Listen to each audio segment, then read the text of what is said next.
na. Ayan po, si Tatay Luis. Ayan po siya sa taas ng kahoy. Sa kahoy na Madre Cacao, mga kaidol. Nakahapon-hapon siya sa sanga.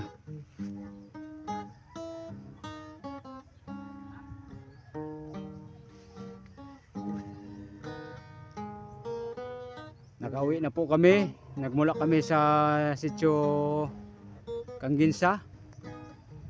Ngayon po, kauwi lang po namin dito sa sitio Recodo. Dito naman po siya nagtutugtog sa taas ng Madre Cacao. Pinamagatang Madre Cacao na kahoy. Si Tatay Luis de la Cruz.